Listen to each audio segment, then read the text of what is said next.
Ya, cek. Assalamualaikum warahmatullahi wabarakatuh. Terima kasih pada Bapak Ibu, teman-teman sekalian yang sudah hadir dan berkenan untuk bergabung di kajian kedua dari Formit Taiwan ini. Alhamdulillah, insya Allah sebentar lagi kajian akan kita mulai ya dengan narasumber kita yaitu Ustadz Dr. Andi Oktavian Latif. Alhamdulillah, Ustadz Andi sudah hadir bersama kita, sudah bergabung ya di link kita saat ini ya, baru saja bergabung. Kita sapa dulu ya. Alhamdulillah. Assalamualaikum Ustadz Andi. Waalaikumsalam warahmatullahi wabarakatuh. Alhamdulillah ya. Alhamdulillah di sini sudah ada sekitar 12 orang ya. Mudah-mudahan nanti seiring dengan berjalannya waktu bisa lebih bertambah lagi. Baik, tepat pukul 9:01 di waktu Indonesia Barat atau pukul 10 ya di Taiwan. Kita buka dulu saja kajian kita pada pagi hari ini. Bismillahirrahmanirrahim. Assalamualaikum warahmatullahi wabarakatuh. Waalaikumsalam warahmatullahi wabarakatuh. Innal hamdalillah nahmaduhu wa nasta'inuhu wa nastaghfiruhu wa natubu ilaih wa na'udzu billahi min shururi anfusina wa min sayyiati a'malina may yahdihillahu fala mudilla lahu wa may yudlil fala hadiya lahu. Asyhadu an la ilaha illallah wahdahu la syarikalah wa asyhadu anna sayyidana Muhammadan abduhu wa rasuluh la nabiyya ba'd. Alhamdulillahirabbil alamin, segala puji bagi Allah Subhanahu wa taala di pagi hari ini. Alhamdulillah tanggal 10 Oktober 2020 Allah Subhanahu wa taala masih memberikan kita nikmat iman, nikmat Islam, nikmat ukhuwah, dan tentu saja nikmat kesehatan yang sangat perlu kita syukuri, sehingga pada pagi hari ini kita bisa hadir dalam insya Allah majelis ilmu yang mudah-mudahan kita bisa mendapatkan banyak manfaat dan banyak ilmu serta mendapatkan keberkahan dari majelis ini. Amin ya rabbal alamin. Salawat serta salam semoga senantiasa tercurah kepada Nabi kita, Nabi besar Muhammad SAW, Nabi akhir zaman yang insya Allah sebagai pelengkap ajaran-ajaran yang telah dibawakan oleh nabi-nabi sebelum-sebelumnya. Semoga kita senantiasa menjadi umatnya yang istiqomah hingga akhir hayat nanti, insya Allah. Amin ya rabbal alamin. Bapak Ibu, teman-teman, saudara-saudara sekalian, sebelum kita mulai kajian pagi hari ini, mari terlebih dahulu kita buka dengan baca ta'awudz, basmalah dan sholawat. A'udzubillahi minasyaitonirrajim. Bismillahirrahmanirrahim. Allahumma shalli ala sayyidina Muhammad wa ala ali sayyidina Muhammad. Dan untuk menambah keberkahan acara kita pagi hari ini, Mari kita sama-sama mendengarkan tilawatil Quran yang akan dibawakan oleh Mas Abiyu Faris Saputra. Ya, kepada Mas Abiyu Faris Saputra dipersilakan. Assalamualaikum warahmatullahi wabarakatuh. Waalaikumsalam Salam warahmatullahi wabarakatuh.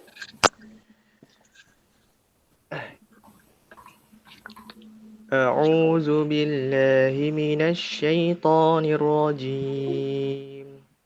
Bismillahirrahmanirrahim.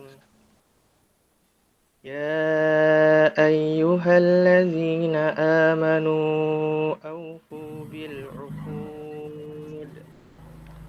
Uhillat lakum bahimatul an'ami illa ما يتلى عليكم غير مهل الصيد وأنتم هرم إن الله يحكم ما يريد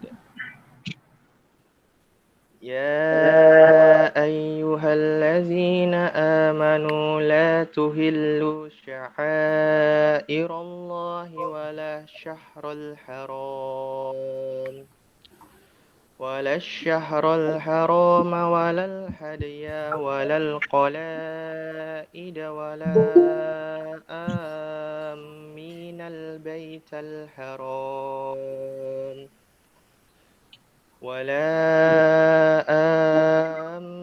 البيت الحرام يبتغون فضلا من ربهم ورضوانا وإذا هللتم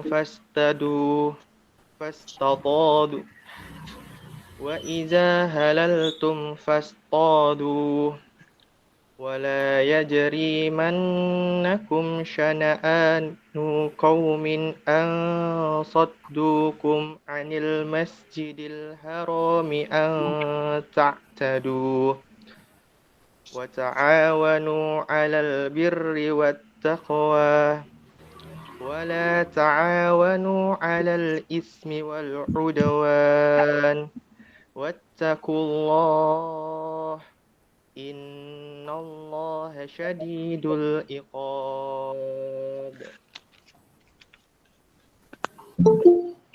حرمت عليكم الميتة والدم ولحم الخنزير وما أهل لغير الله به والمنخنقة والموقوذة والمتردية والنطيحة وما أكل السبع إلا ما زكيتم وما ذبح على النصب وأن تستقسموا بالأزلام ذلكم فسق اليوم يئس الذين كفروا من دينكم فلا تخشوهم واخشون اليوم أكملت لكم دينكم وأتممت عليكم نعمتي ورضيتم لكم الإسلام دينا فمن اضطر في مخمصة غير متجانف لإثم فإن الله غفور رحيم. Dengan menyebut nama Allah yang Maha Pengasih lagi Maha Penyayang. Wahai orang-orang yang beriman, penuhilah janji-janji. Hewan ternak dihalalkan bagimu kecuali yang akan disebutkan kepadamu.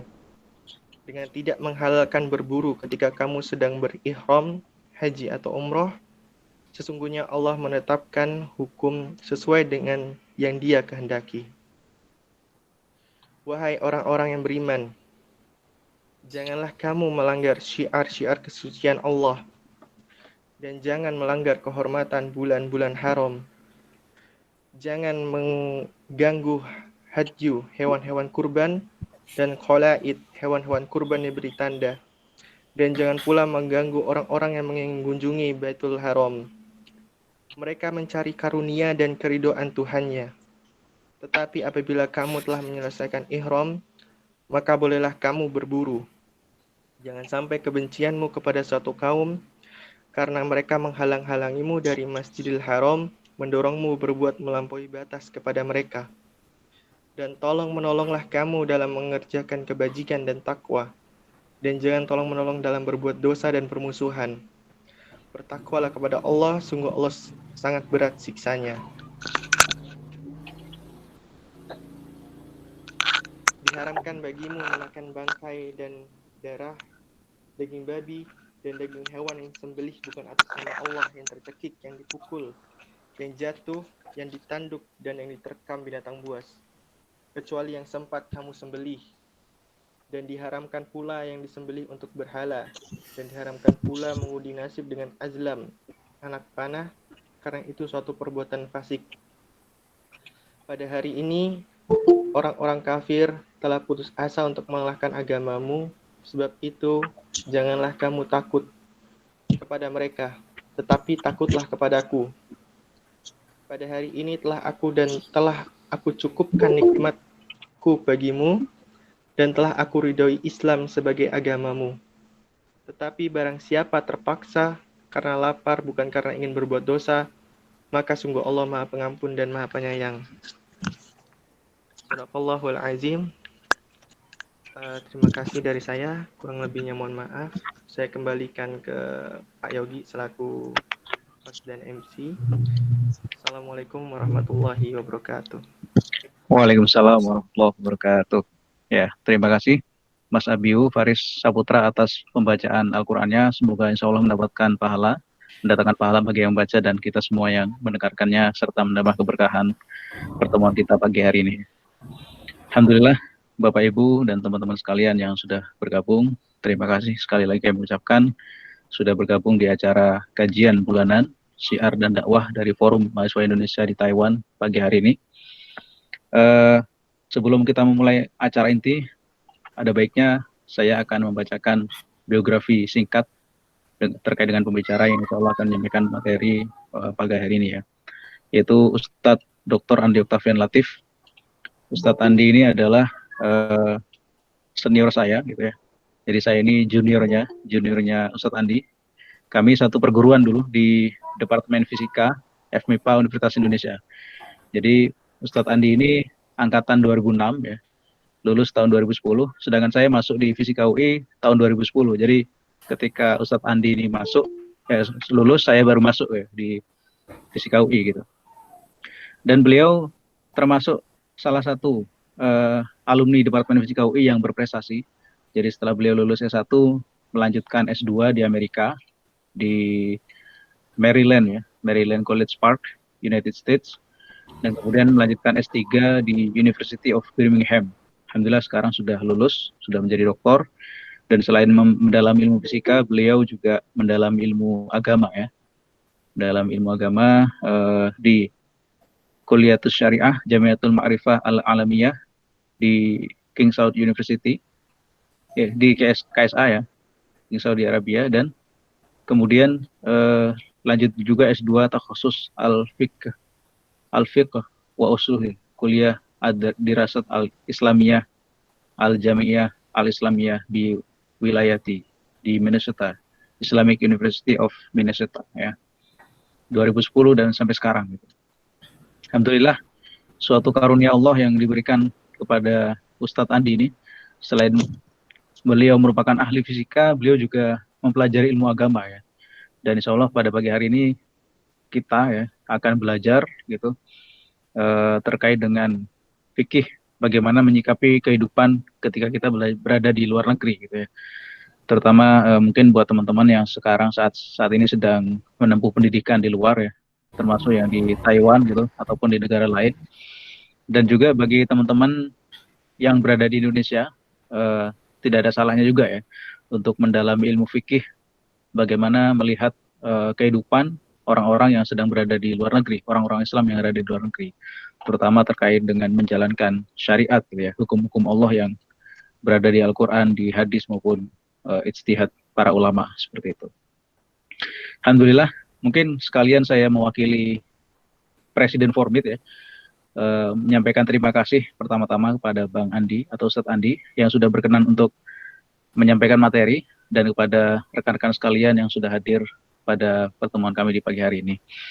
Tanpa memperpanjang kalam lagi, langsung saja saya persilahkan kepada Ustadz Dr. Andi Oktavian Latif untuk menyampaikan materinya. Ya. Dipersilakan. Jazakumullah khairan Mas Yogi.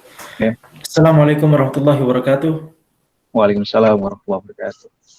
Innal hamdalillah nahmaduhu wa nasta'inuhu wa nastaghfiruh wa na'udzu billahi min syururi anfusina wa sayyiati a'malina may yahdihillahu fala mudilla lahu wa may yudlil fala hadiya lahu wa asyhadu an la ilaha illallah wahdahu la syarika lahu wa asyhadu anna Muhammadan abduhu wa rasuluh. Allahumma salli wa sallim ala Sayyidina Muhammad wa ala alihi wa sahbihi ajma'in, amma ba'd. Alhamdulillah, segala puji hanya untuk Allah Subhanahu wa Ta'ala yang telah memberikan kita berbagai kenikmatan, nikmat Islam, nikmat iman, nikmat bisa mempelajari ilmu agama Allah Subhanahu wa Ta'ala.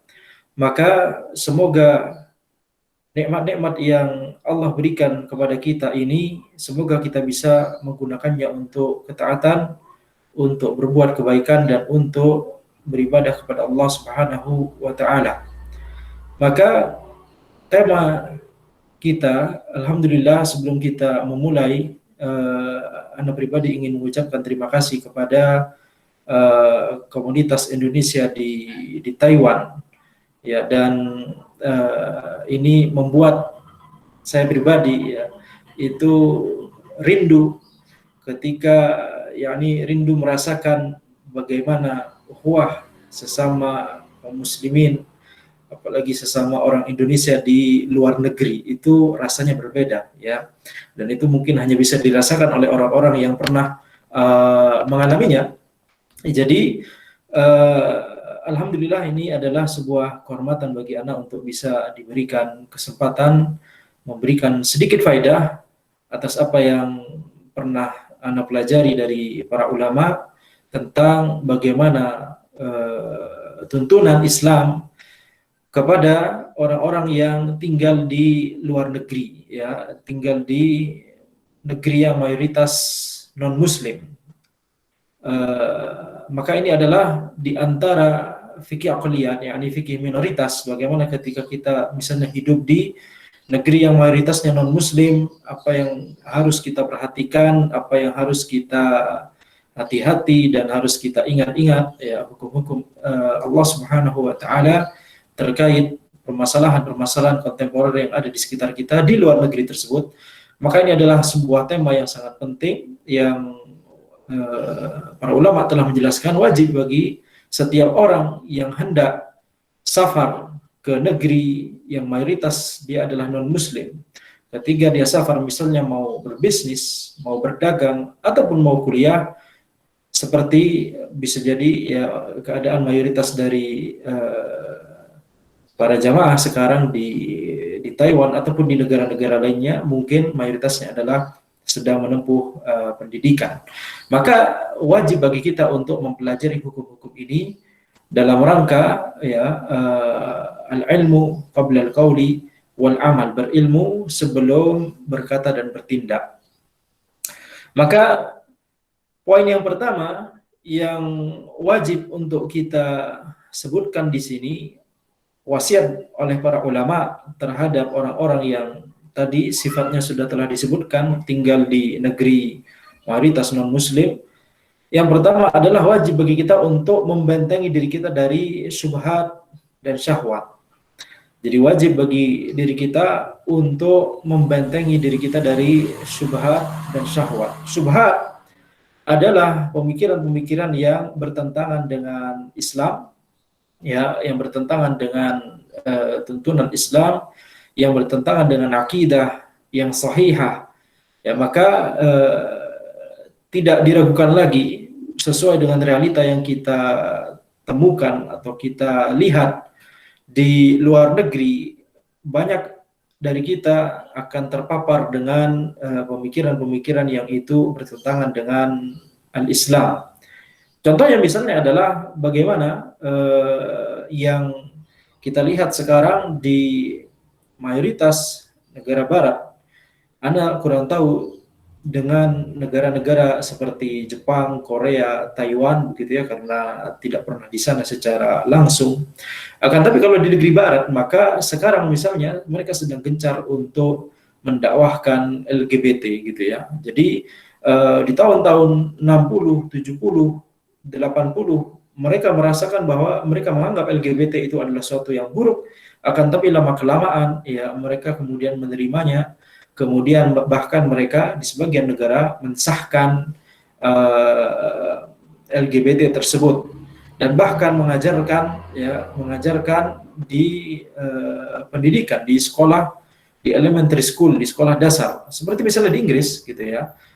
Anak-anak usia SD diajarkan tidak mengapa jika engkau mendapati orang tua engkau dua-duanya laki-laki ya, atau dua-duanya perempuan, atau tidak masalah jika engkau mendapati orang tua teman-temanmu itu dua-duanya laki-laki atau dua-duanya perempuan. Nah, ini adalah yang contoh syubhat yang ada yang kita bisa lihat secara realita itu banyak menjangkiti negeri-negeri non-muslim.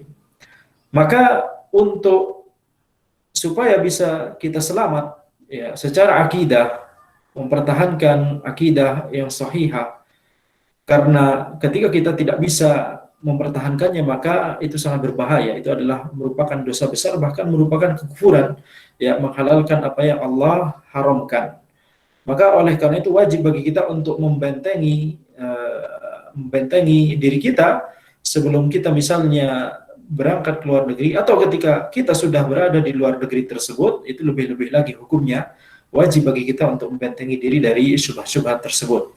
Di antara syubhat yang lain adalah misalnya syubhat liberal, ya liberalisme, mengatakan bahwa semua agama itu sama, atau mengatakan bahwa tidak boleh kita menganggap agama lain itu salah gitu ya.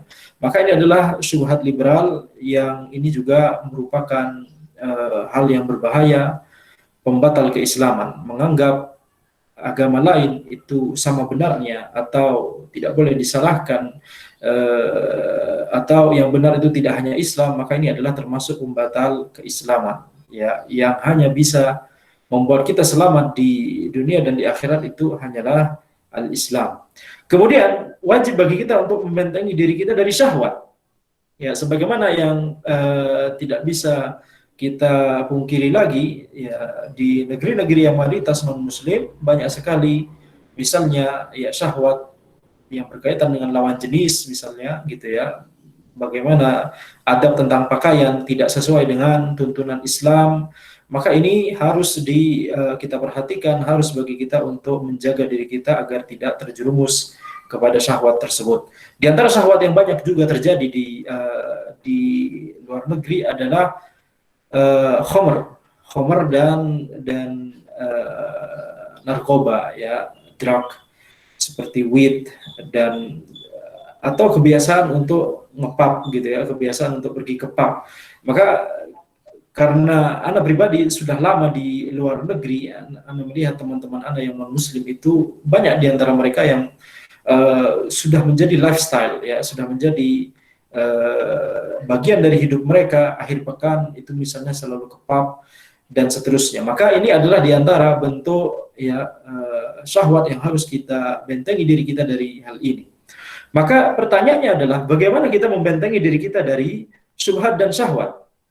Ya, para ulama menjelaskan cara membentengi diri kita dari syubhat dan syahwat adalah gunakan waktu luang kita untuk menuntut ilmu syar'i. Ya, kita di luar negeri tidak hanya berangkat untuk mempelajari ilmu di kuliah kita, ya karena ketika anak berdakwah di sebelumnya di tempat anak kuliah sebelumnya gitu ya, ketika kita berkata kepada sebagian orang bahwa kita harus belajar ilmu Islam, kita harus belajar ilmu syar'i, maka di antara jawaban mereka adalah saya berangkat dari Indonesia ke sini bukan untuk belajar agama, bukan untuk mondok, akan tapi untuk belajar ilmu kuliah.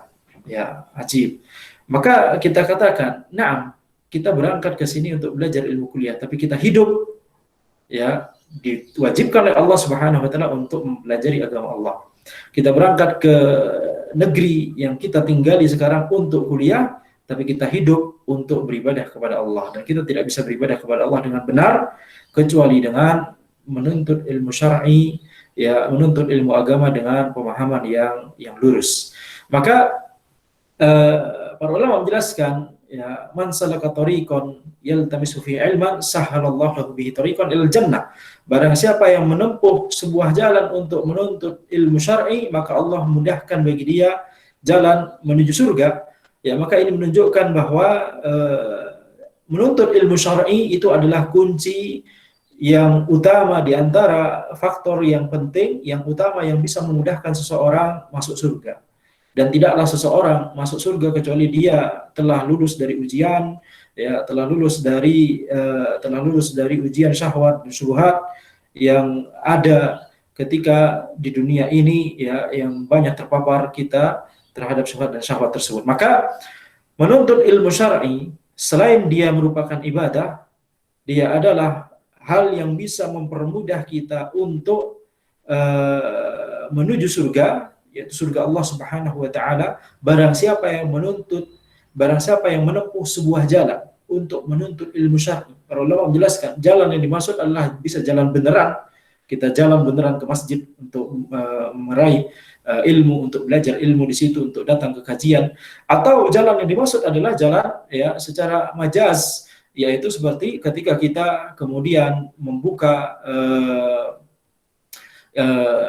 gadget kita atau membuka laptop atau komputer kita untuk kajian kita seperti sekarang ini, kajian online gitu ya.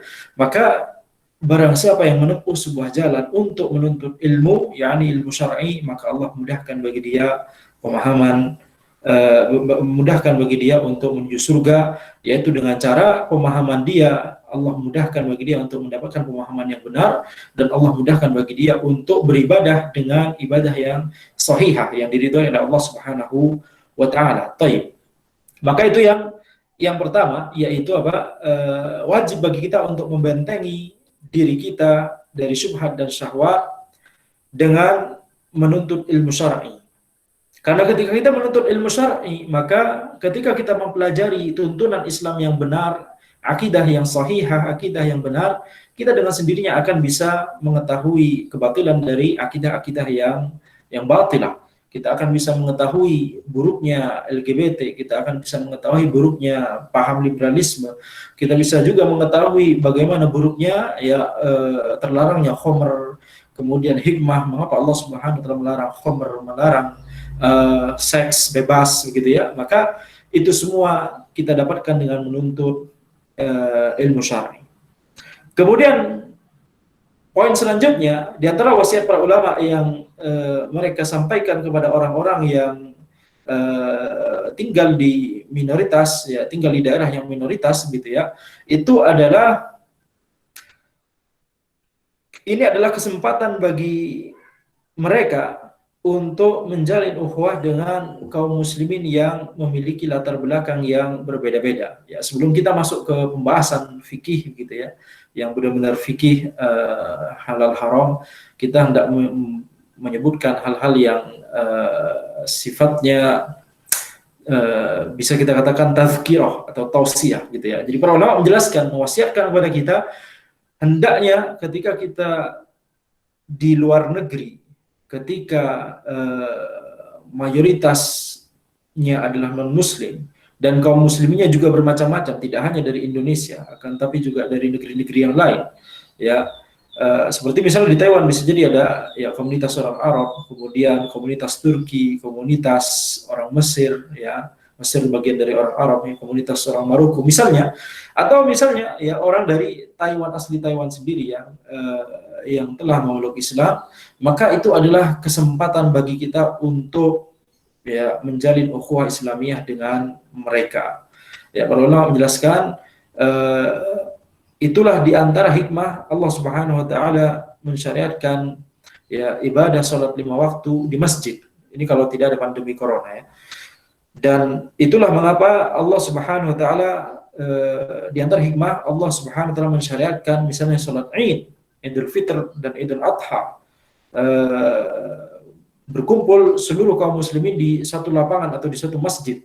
Hikmahnya adalah supaya kaum muslimin memiliki ukhuwah Islamiyah yang erat, yang kuat, tidak dibeda-bedakan suku bangsa atau ras atau warna kulit.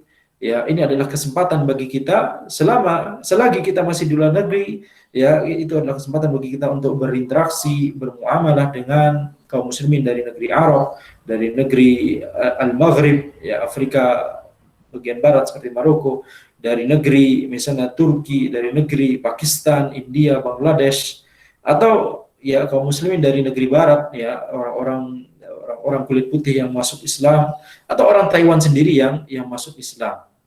Ya, maka ini tidak boleh disia-siakan begitu saja, ya, karena kita akan merasakan indahnya Islam ketika kita berinteraksi dengan sesama kaum muslimin, tidak membeda-bedakan ras dan warna kulit, akan tapi yang menyatukan kita semua adalah kalimat tauhid la ilaha illallah dan juga kalimat syahadat Muhammad Rasulullah.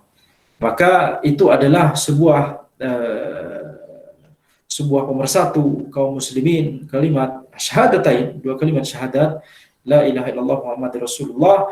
Tidaklah seseorang merasakan manisnya keimanan ketika kita kemudian dia merasakan bahwa tidak ada yang bisa membeda-bedakan kecuali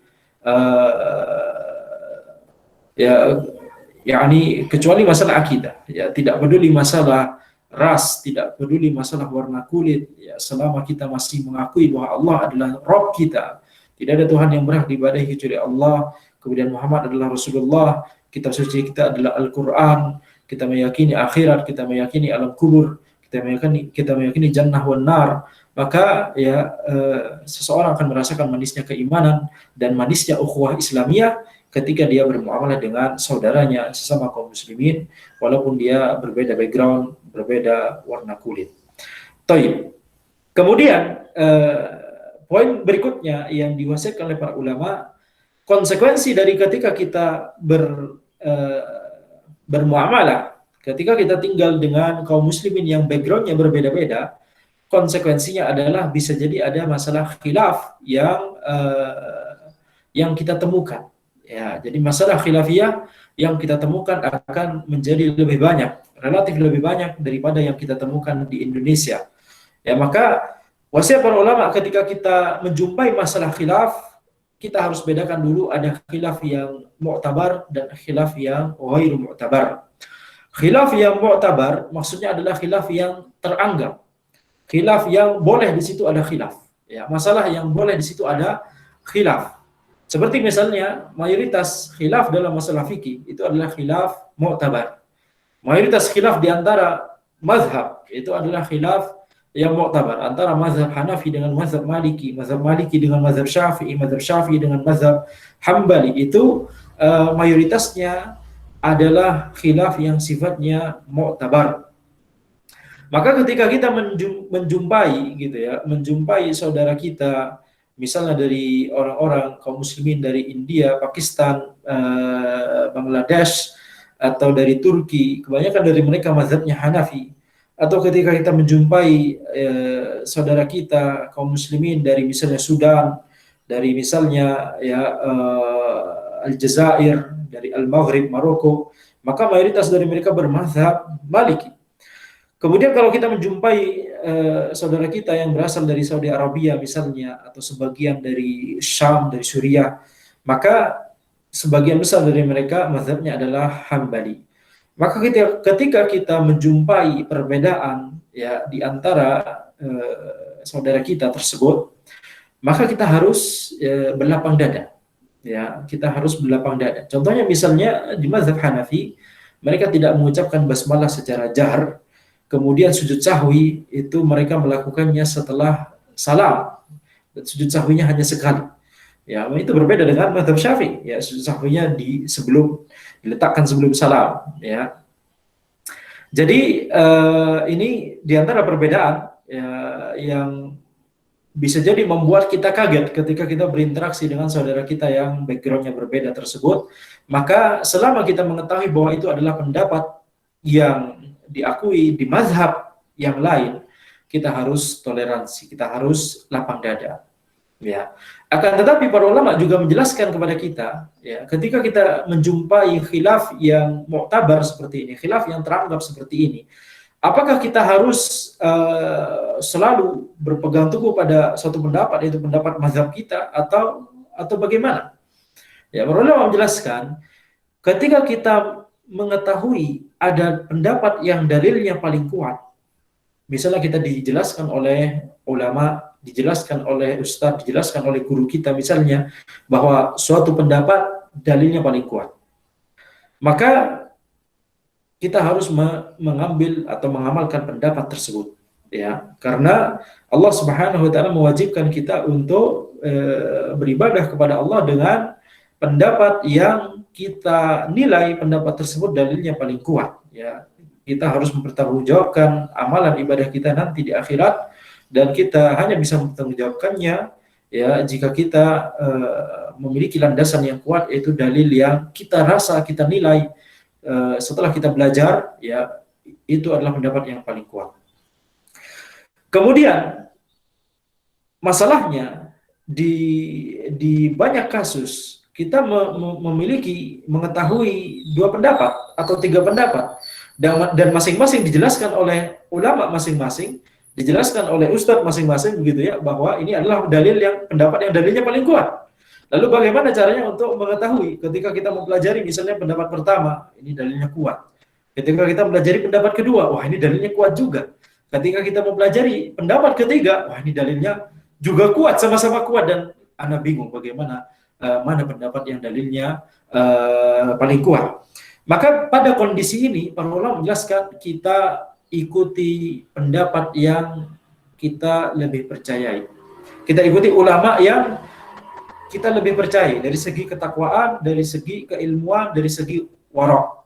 Ya.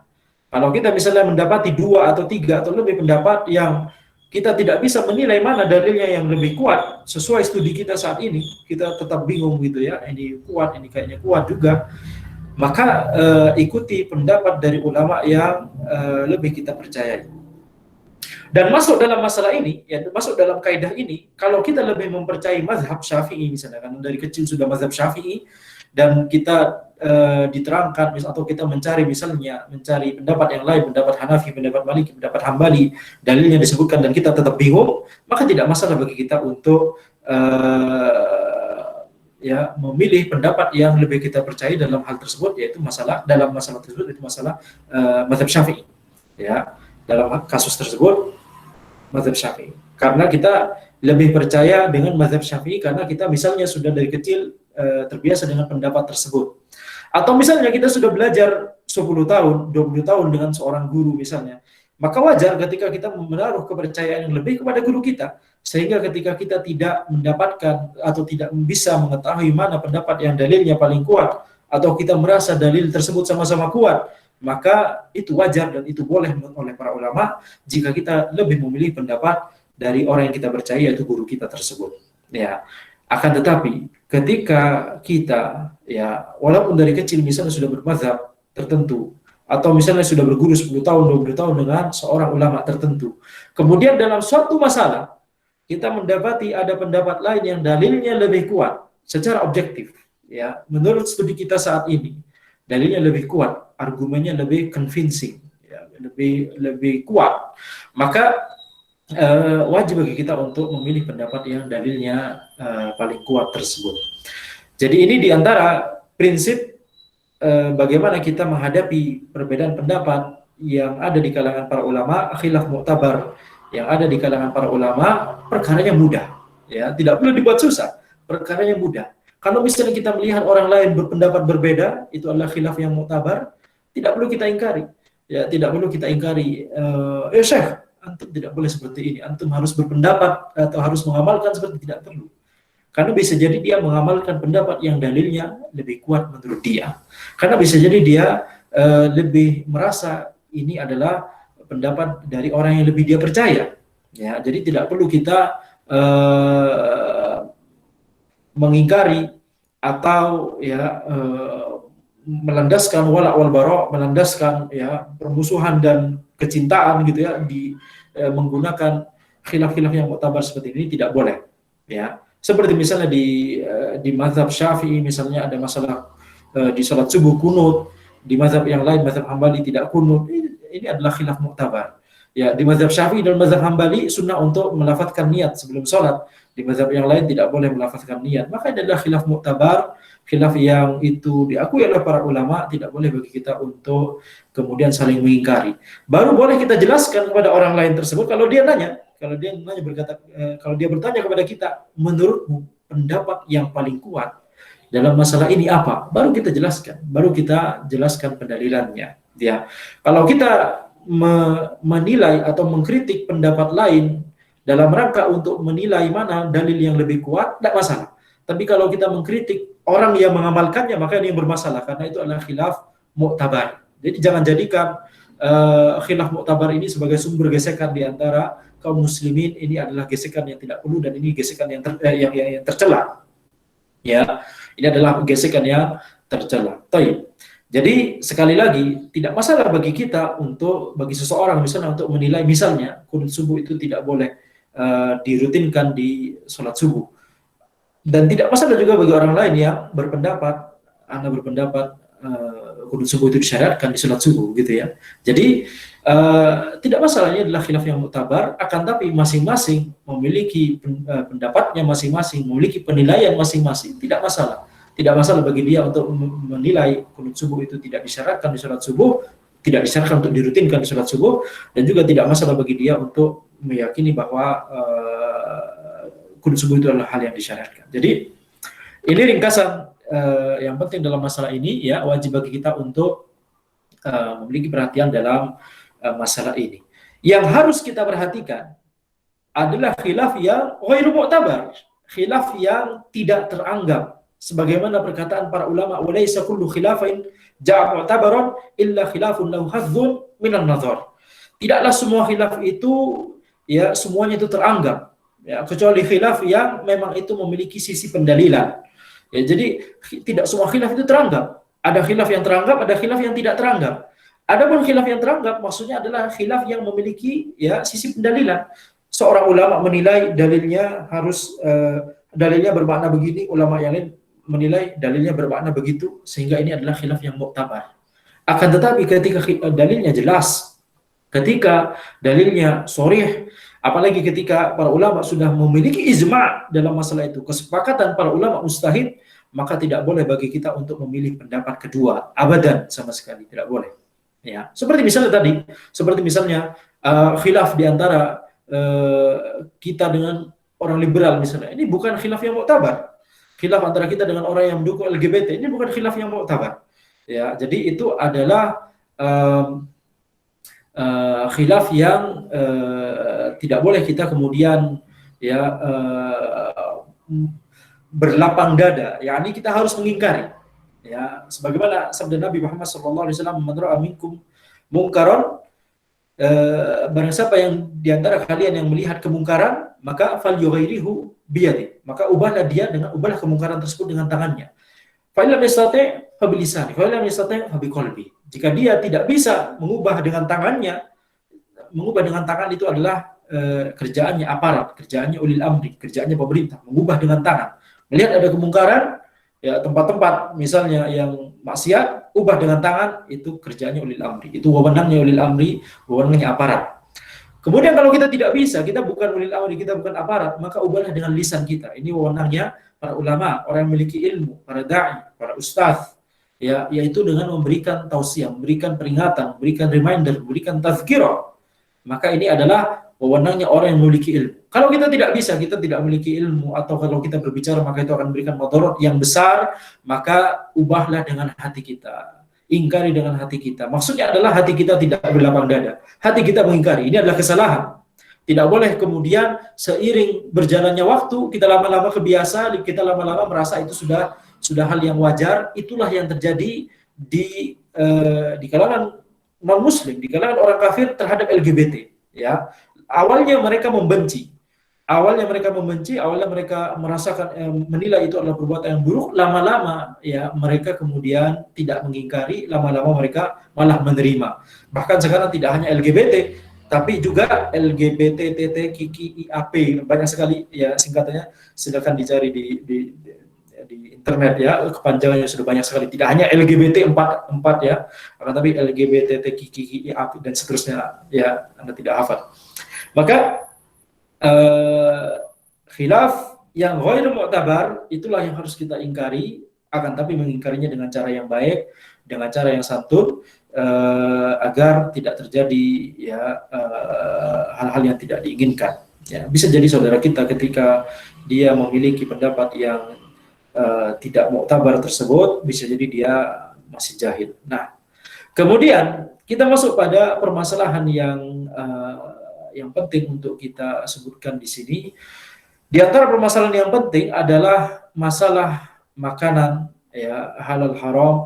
Ya, makanan halal haram mungkin kita akan sebutkan secara ringkas di sini ya, tentang masalah panduan halal haram yang ada di dalam Islam ya.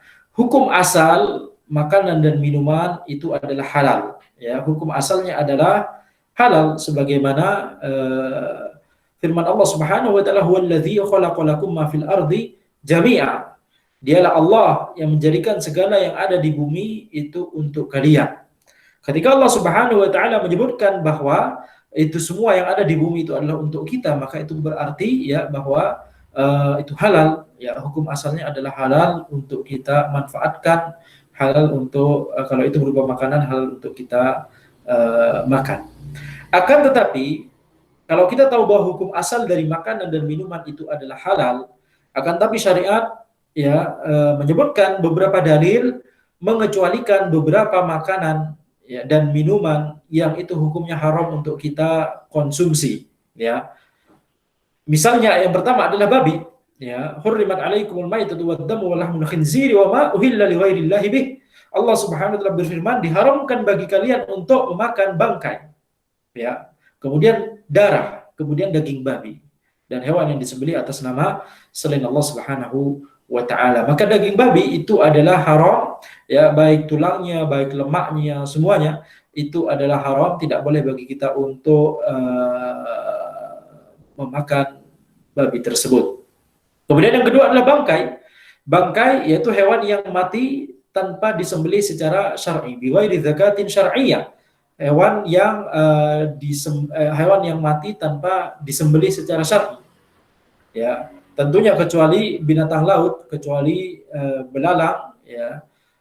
Karena Nabi Muhammad SAW bersabda, uhilla lana maitatan wa daman, ammal maitatan fal jarad wal hud, ammad daman fal kabid wat tihal. Ya, dihalalkan bagi kita 2 bangkai dan 2 darah. Adapun bangkai, maka yakni bangkai yang halal, maka ia adalah belalang dan ikan. Bangkai belalang, bangkai ikan itu halal. Tidak perlu bagi kita untuk kemudian ikan harus kita sembelih terlebih dahulu gitu, atau belalang tidak perlu. Ya, ketika kita mendapati ada bangkai belalang atau bangkai ikan, maka halal bagi kita untuk memakannya. Kemudian adapun darah yang halal, maka ia adalah hati dan limpa. Dari sini kita mendapatkan faedah bahwa selain hal tersebut, selain yang dikecualikan tersebut itu haram. Ya, bangkai itu adalah haram. Kemudian yang ketiga, darah yang memancar saat proses penyembelihan, maka itu haram. Adapun darah yang tersisa di daging binatang tersebut, maka itu adalah tidak mengapa untuk kita makan ya, karena itu adalah termasuk hal-hal yang ma'fuun anhu, perkara yang itu dimaafkan gitu ya, karena susah untuk dihindari, susah bagi kita untuk membersihkan sisa-sisa darah yang ada di situ. Kemudian yang berikutnya adalah keledai ya. Nabi Muhammad SAW bersabda, innallaha wa rasuluhu yanhayanikum an luhumil humuril ahliyah fa innaha rijs. Sungguhnya Allah dan Rasulnya SAW melarang kalian untuk memakai daging keledai jinak ya, karena ia najis. Ya, demikian pula, dan tentunya ini adalah sudah diketahui oleh mayoritas kaum muslimin ya, semua binatang bertaring seperti singa, harimau, serigala, anjing ya, sebagaimana hadis Nabi sallallahu alaihi wasallam naha an kulli dhinabin minas siba' wa kulli dhi makhlabin minat tayr. Nabi SAW melarang memakan semua binatang buas yang memiliki gigi taring dan semua burung yang memiliki kuku tajam. Ya, burung yang memiliki kuku tajam yang dia memburu mangsanya dengan mencengkram mangsanya tersebut. Ya, jadi ini adalah haram. Kemudian semua burung semua tadi burung yang mencengkram mangsanya dengan kuku tajam itu haram. Demikian pula burung yang memakan bangkai, seperti misalnya burung bangkai dan burung gagak hitam, ya maka itu hukumnya haram dimakan walaupun disembelih secara syar'i, akan tapi itu tidaklah bermanfaat, ya tetap haram. Kemudian hasil peranakan dari binatang yang halal dan binatang yang haram, seperti misalnya kalau ada orang melakukan peranakan antara kuda dengan keledai, gitu ya, keledai jinak, al-humur al-ahliyah, maka itu hukumnya haram karena sisi haram lebih diberatkan. Ketika sisi halal dan sisi haram bertemu, ini diantara kaidah yang harus kita hafalkan juga, harus kita pahami juga. Ketika sisi halal dan sisi haram bertemu, maka pada kasus ini sisi haram lebih diberatkan. Kemudian semua yang najis, seperti susu binatang yang haram, seperti susu anjing, susu keledai jinak, itu hukumnya haram, ya, karena dia najis. Untuk bersentuhan dengan benda najis tidak boleh digunakan secara mutlak, ya, kecuali dalam kondisi darurat. Akan tetapi ya kalau itu tidak boleh digunakan secara mutlak, maka apalagi memakannya, gitu ya, apalagi memakannya. Kemudian hal yang haram selanjutnya adalah khamr dan semua yang memabukkan.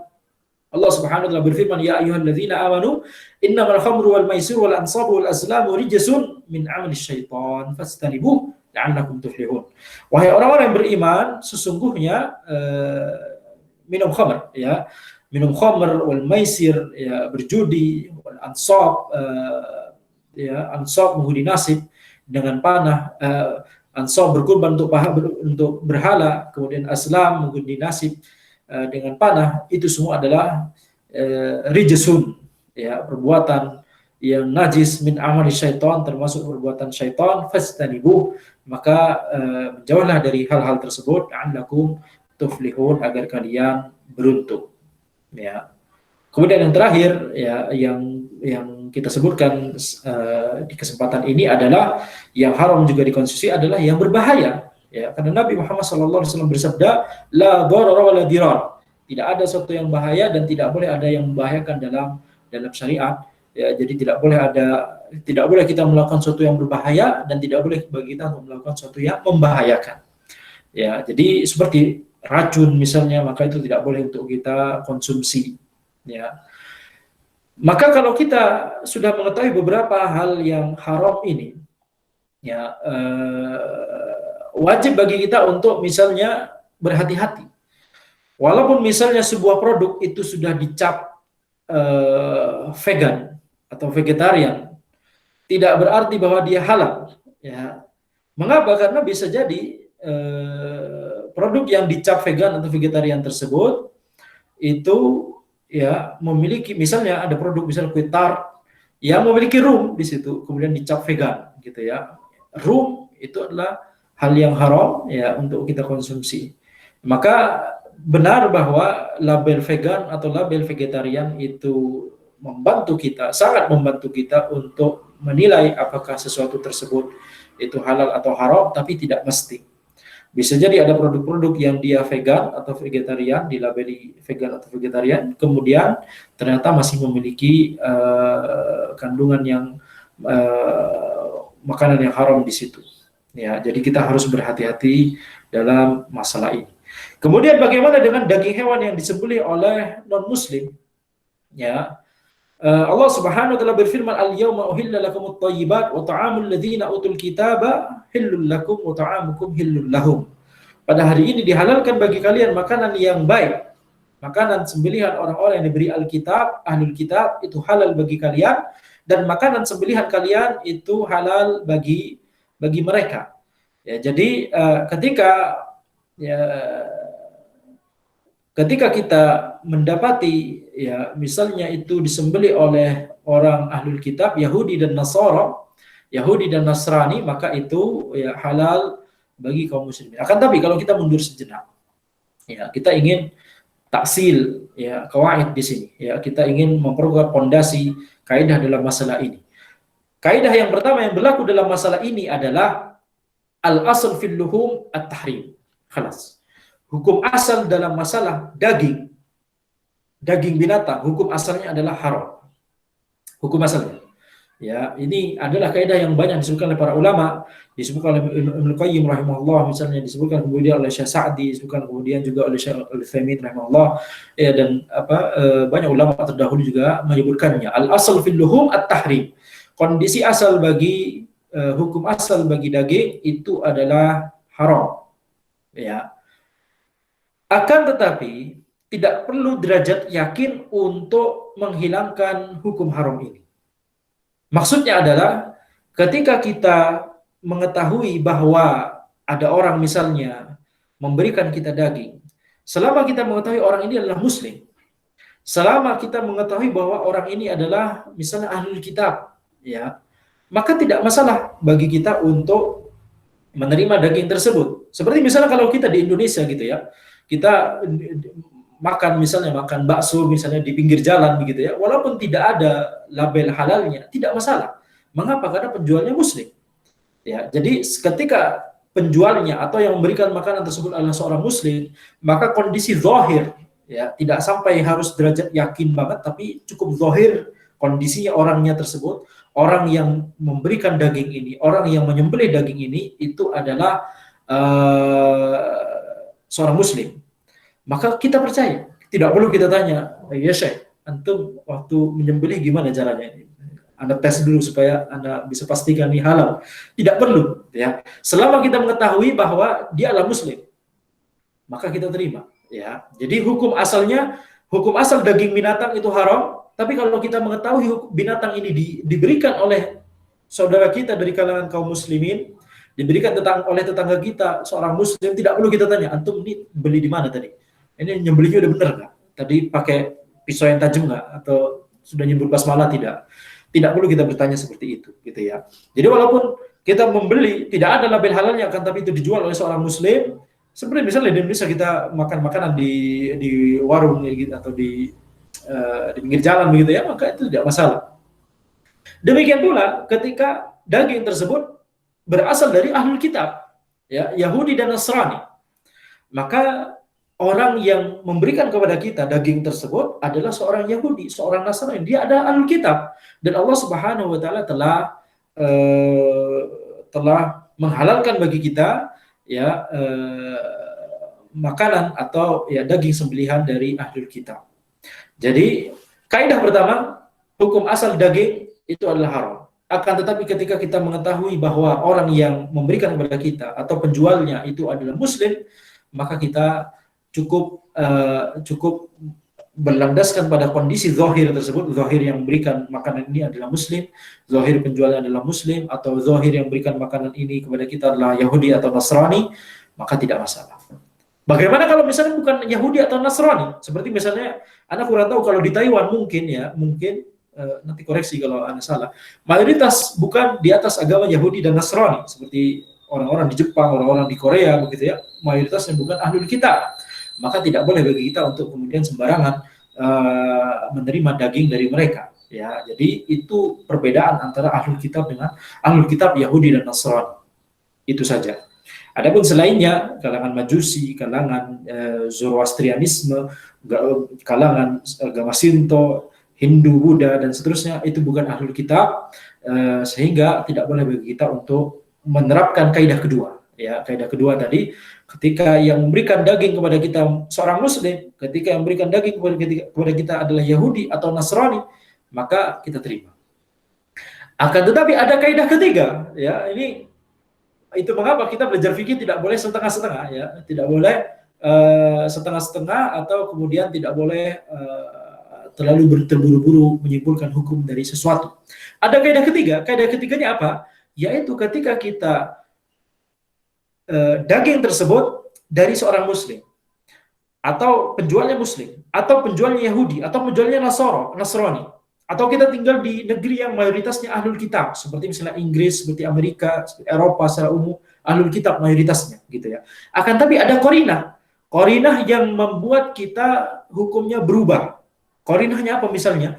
Qarinahnya adalah kita tahu di negeri tersebut mayoritas yang mereka lakukan untuk menyembelih itu adalah dengan menggunakan stunning, setrum gitu ya, dan nyetrumnya tidak sesuai dengan kaidah-kaidah atau kaidah-kaidah yang ditetapkan oleh Al-Majma' Al-Fiqhi Al-Islami.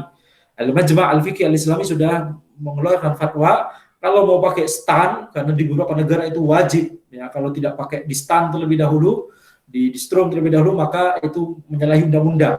Maka gimana caranya? Di stan, tapi stannya harus terukur, jangan terlalu besar.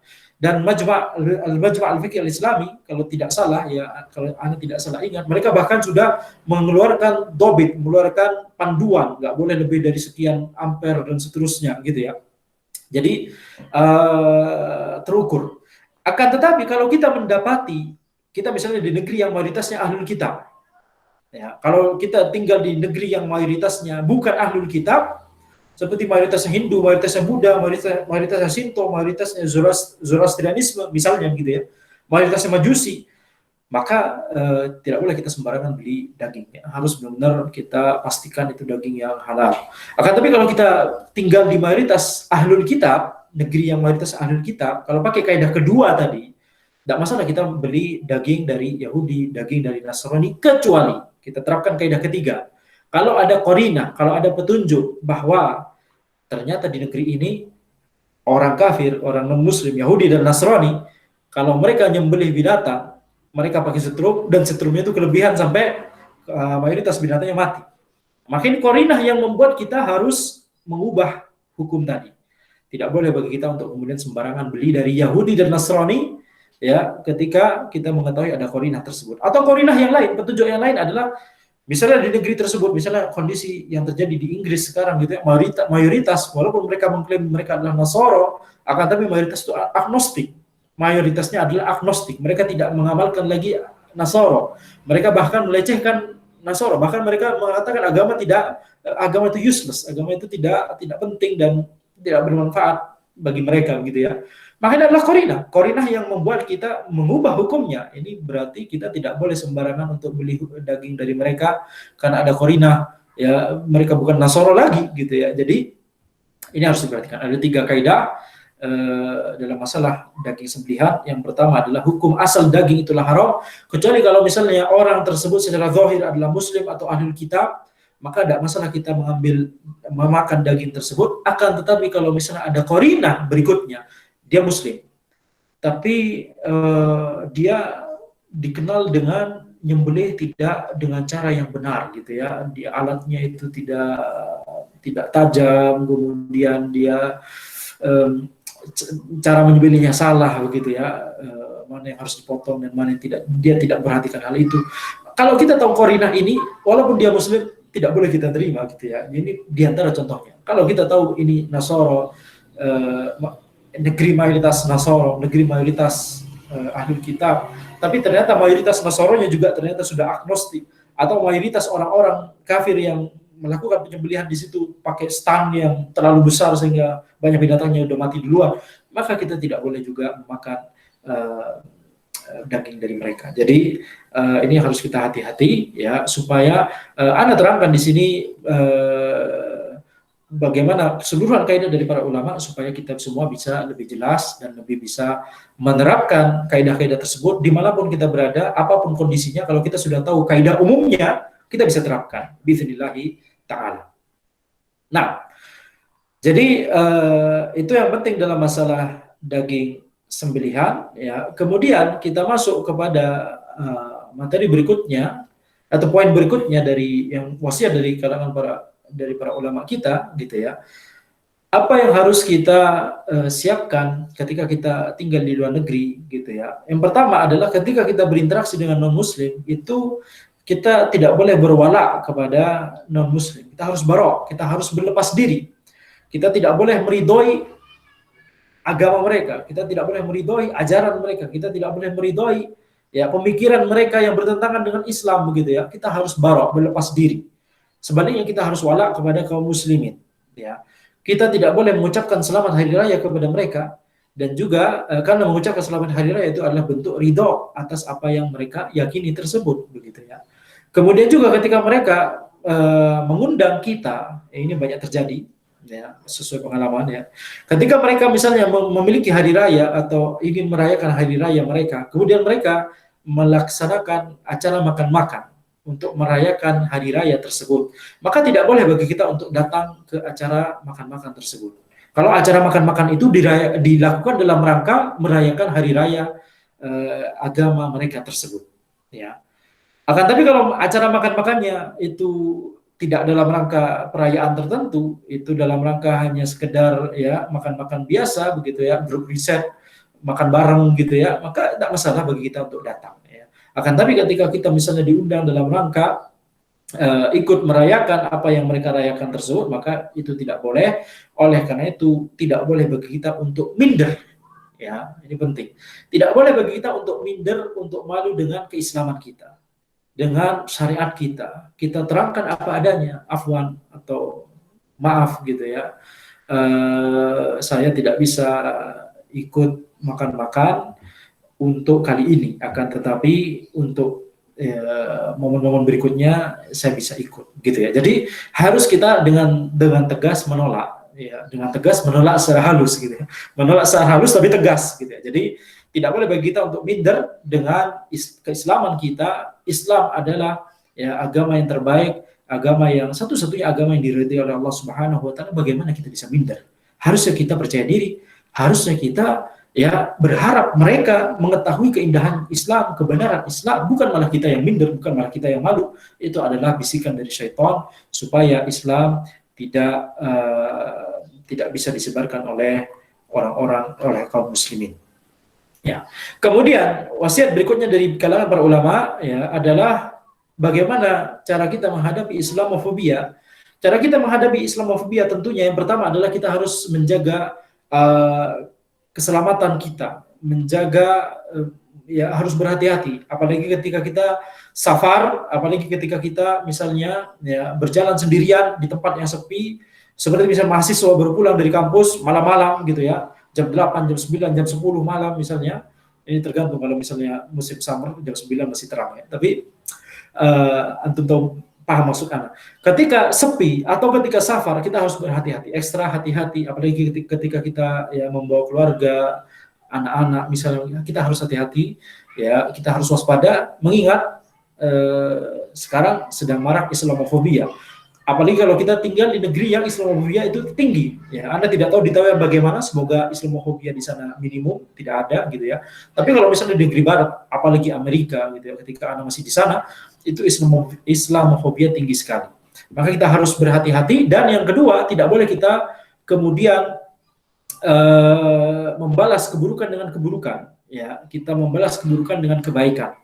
Kita ketika ada orang membenci Islam, menghina Nabi Muhammad SAW, membenci ya, kaum muslimin, maka kita balas mereka dengan edukasi, ya, dengan mengedukasi. Karena mereka melakukannya karena mereka tidak tahu Islam. Kalau mereka tahu Islam, maka mereka tidak akan tidak akan kemudian mencela Nabi Muhammad SAW, ya, karena mereka tidak tahu dan karena syahwat yang atau hawa nafsu yang meliputi mereka, ya, atau arogansi atau kesombongan yang meliputi mereka. Oleh karena itu obatnya adalah dengan melakukan edukasi terhadap orang-orang non-Muslim, bagaimana keindahan Islam, bagaimana ya Nabi Muhammad SAW, keteladanan beliau, bagaimana akhlak beliau dan seterusnya. Ya, jadi itu wasiat para ulama tentang menghadapi Islamofobia. Kemudian mungkin poin terakhir yang ingin kami sebutkan di sini adalah terkait permasalahan misalnya masalah fikih muamalah. Fikih muamalah panjang sekali, besar sekali pembahasannya. Ya, akan tetapi yang perlu disebutkan di sini adalah misalnya yang banyak terjadi minimal di komunitas yang ana pernah di luar negeri begitu ya. Ketika kita butuh tukar uang, ya, ketika kita butuh tukar uang, Anda butuh misalnya Anda butuh rupiah, akan tapi yang satu butuh dolar gitu ya. Jadi tukar menukar uang. Biasanya di grup itu saling memberikan info, ada yang butuh dolar, Anda butuh rupiah, atau ada yang butuh yen, Anda butuh rupiah, dan seterusnya. Anda butuh pound sterling, Anda butuh rupiah, dan seterusnya. Jadi mencari orang yang butuh, yang bisa klop sehingga bisa saling tukar menukar. Maka hal yang harus diperhatikan dalam masalah ini adalah tukar menukar uang. Uang itu adalah benda ribawi. Benda ribawi. Dan yang namanya benda ribawi itu harus memenuhi sabda Nabi Muhammad SAW, "Az-zahab bil-zahab, wal-fiddah bil-fiddah, wal-bur bil-bur, wasya'ir bil-sya'ir, wat-tamr bil-tamr, wal-milh bil-milh, mithlan bi-mithlin, yadan bi-yadin, faman zada aw istazad faqad arba." Emas dengan emas, perak dengan perak, bur dengan bur, syair dengan syair, dua jenis gandum, tamr dengan tamr, kurma dengan kurma, milh dengan milh, ya, garam dengan garam, maka harus mithlan bimithlin, harus jumlah kadarnya itu sama. Kemudian yadan biyadin, harus tunai atau kontan. Faman zada aw istazad faqad arba. Barang siapa yang nambah atau minta nambah, maka dia telah melakukan riba. Maka di sini ya ada dua syarat yang harus dipenuhi ketika seseorang melakukan mubadalah mal ar-ribawi. Ketika dia tukar menukar benda ribawi, ya, tentunya ini bahasanya panjang ya, akan tapi ini ana ringkas. Benda ribawi itu ada dua jenis. Benda ribawi yang merupakan thaman, mata uang, benda ribawi yang merupakan to'am, makanan. Benda ribawi yang merupakan mata uang itu contohnya misalnya emas, perak, kemudian yang dikiaskan dengan emas dan perak seperti rupiah, dolar, pound sterling, yen, dan seterusnya, mata uang Taiwan begitu ya. Kemudian juga benda ribawi jenis kedua to'am, seperti misalnya ya bahan makanan pokok, ya, seperti dua jenis gandum tadi, bur, syair, kemudian kurma, kemudian milh, garam, bukan makanan pokok, akan tapi makanan pokok sangat bergantung pada garam. Oleh karena itu Nabi Muhammad SAW menyebutkannya dalam hadis tersebut. Demikian pula kalau misalnya makanan pokok di suatu negeri itu adalah bukan yang disebutkan, maka selama itu adalah makanan pokok, itu adalah benda ribawi seperti misalnya beras. Jadi kaidahnya kalau misalnya kita tukar menukar ya sesama kelompok benda ribawi ini, sesama mata uang kita tukar, ya seperti misalnya emas dengan emas, atau perak dengan perak, atau rupiah dengan rupiah, atau dolar dengan dolar, atau pound sterling dengan pound sterling, yen dengan yen. Maka dua syarat harus dipenuhi. Yang pertama adalah jumlahnya sama, yang kedua adalah harus tunai, harus takobut, harus ada qobet, ya, yaitu harus yadan biyadin, tangan dengan tangan, harus kontan di sini, tidak boleh hutang, tidak boleh sekarang dikasih, satu orang ngasih sekarang, satu orang lagi ngasih nanti, tidak boleh, harus kontan. Jadi kalau misalnya Anda nukar 5 gram emas dengan 5 gram emas juga, maka harus sama, ya, harus jumlahnya harus sama-sama 5 gram dan harus saat itu juga. Demikian pula kalau misalnya kita tukar uang, misalnya mendekati hari raya, kalau di Indonesia gitu ya, ada orang jual uang baru, ya, jual uang baru dalam rangka supaya kita bisa memberikan hadiah uang ke family kita, sanak family kita, ke saudara kita begitu ya. Ketika kita pulang kampung, kita harus tukar uang dulu supaya uangnya baru. Ya. Ketika ada orang misalnya di Indonesia ya jual uang baru tersebut misalnya 100.000.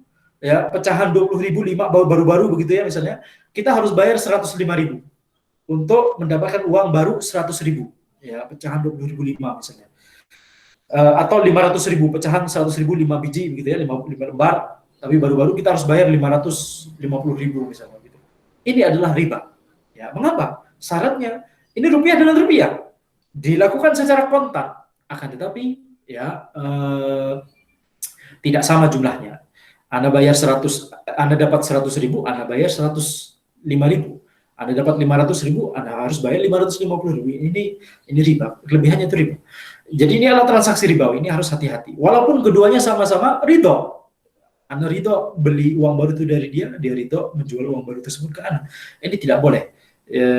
Tetap walaupun dua-duanya sama-sama ridho, itu tetap merupakan hal yang riba. Kemudian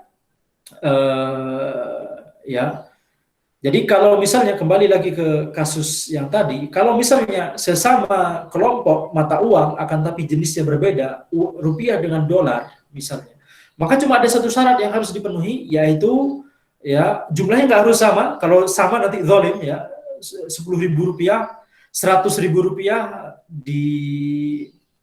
ditukar misalnya dengan $8 misalnya gitu ya, 100.000 dengan $8. Jumlahnya nggak sama, karena kalau sama jadi zalim. 100.000 rupiah dengan $100.000, nggak mungkin gitu ya. Maka jumlahnya nggak harus sama, karena tentunya sesuai kurs, akan tapi harus tunai, harus ada takobut, harus ada takobut ya dan biadin. Kalau misalnya tidak ada ya dan biadin, misalnya ya kita menghubungi, kita menelpon teman kita gitu ya, kita menelpon teman kita ya, para ulama mengatakan ketika orang transfer selagi masih dalam majelis telepon ya, ada ulama yang berpendapat bahwa ini termasuk dihukumi kontak ya, ini termasuk qobot hukmi, dihukumi kontak. Seperti misalnya anak telepon teman anak butuh dolar, antum butuh rupiah, ya bagaimana kalau kita tukar ya sekian ratus ribu ditukar dengan sekian dolar, tapi anak transfer sekarang, transfernya ketika masih telepon, dia juga transfer ketika masih telepon, sehingga kita berdua sudah saling mentransfer sesama selagi masih telepon. Ini para ulama ada yang mengatakan ini dianggap kontak, walaupun uangnya tidak diserahkan secara tangan langsung gitu ya. Yang satu di kota yang satu di kota yang lain, yang satu di apartemen yang satu di apartemen yang lain misalnya. Kan tapi selama masih dalam satu majelis telepon misalnya, maka ada ulama yang para ulama menilainya sebagai qobot hukmi, dihukumi kontak. Ya. Akan tetapi kalau misalnya ya cuma yang terjadi adalah ana kirimkan rupiah ke teman ana, kemudian 2 jam lagi dia baru mengirimkan. Ya, sementara kita sudah berakad, kita sudah sepakat, ana mau tukar sekian rupiah dengan dolar, antum karena ana butuh dolar, antum butuh rupiah, ya kita sepakat ya, oke. Kemudian ana transfer, tapi dia baru transfernya 2 jam kemudian, ini riba. Ya, ini riba. Mengapa? Karena tidak kontak, tidak adanya takobut, bahkan walaupun secara hukum, secara hukmi tidak dihukumi itu sebagai transaksi yang kontan karena adanya jeda. Maka ini yang harus kita hati-hati. Tentunya banyak permasalahan muamalat yang lainnya dan masalah-masalah yang lainnya yang kontemporer yang harus kita bahas, akan tapi itulah masalah-masalah besar penting yang harus kita sebutkan di sini. Semoga bermanfaat. Hadza wallahu alam. Kami kembalikan kepada Mas Yogi. Baik, alhamdulillah. Kepada Bang Andi atas materinya yang luar biasa. Tadi sekitar 1 jam ya, materi berkaitan dengan fikih kontemporer, bagaimana kita menyikapi dinamika hidup di luar negeri gitu ya. Tentunya banyak sekali ilmu yang sudah kita dapatkan tadi. Kalau saya di sini mencatat poin-poin pentingnya ya. Pertama tadi kita mempelajari pentingnya mempelajari ilmu syar'i gitu. Karena mempelajari ilmu syar'i ini sangat penting bagi kita untuk menyikapi kehidupan ya, terutama di luar negeri seperti itu. Ya, begitu pula ya ketika di Indonesia juga sama ya. Kemudian terkait dengan perbedaan mazhab dalam Islam itu adalah hal yang biasa dan harus disikapi dengan kelapangan dada gitu ya. Dan yang terakhir adalah perlunya kehati-hatian dalam menjalankan hukum Islam gitu ya, termasuk dalam hal makanan gitu ya, dan bermuamalah dengan orang lain seperti itu. Tadi kaidah-kaidah makanan juga sudah disebutkan ya, ada 3, ada makanan yang sudah jelas, kemudian kaidah kedua itu makanan yang disediakan oleh kaum muslimin ataupun ahlul kitab ya. Dan ada qarinah yang membuat kita itu berpikiran ulang gitu terkait dengan makanan-makanan tersebut halal ataukah haram sifatnya. Baik, di forum chat ini sudah ada beberapa pertanyaan yang masuk tadi ya. Mungkin karena keterbatasan waktu tidak bisa langsung semuanya dijawab gitu. Barangkali kita di sini akan coba untuk pilih beberapa pertanyaan yang relevan ya, dan mungkin sangat sesuai dengan konteks kita pagi hari ini gitu. Ya, beberapa pertanyaan sebenarnya sudah dibahas tadi gitu ya, terkait dengan makanan gitu. Contohnya di sini ada ayam gitu kan. Ayam ini di negara yang mayoritas muslim dianggapnya halal gitu. Kemudian di negara non muslim itu masih tidak halal seperti itu ya. Terus ini yang mungkin jadi pertanyaan juga, masalah psikologis gitu Bang ya. Kan kita ini sering mendapati bahwa ketika kita berada di negara lain itu keraguan-raguan itu sangat sangat besar sekali muncul gitu. Misalkan kita makan di suatu warung, Ya katakanlah misalkan warung itu warung vegetarian gitu ya, ataupun warung yang menyediakan makanan tidak hewani seperti itu. Tapi masih ada timbul secara psikologis itu keraguan-raguan. Nah, itu bagaimana kita itu untuk menyikapi hal tersebut gitu ya, supaya kita bisa lebih hakul yakin lagi. Gitu. Itu mungkin pertanyaannya yang mengarah ke sana ya. Ya mungkin pertanyaan itu dulu. Terima Ya, jadi ketika kita sudah tadi seperti misalnya menerapkan kaidah-kaidah tadi tentang makanan begitu ya. Kemudian misalnya kita sedang makan di tempat yang itu menawarkan hanya yang menu-menu vegetarian misalnya. Kemudian kita tidak ada ya petunjuk yang membuat kita menyatakan ini harus kita tidak boleh makan di sini gitu ya.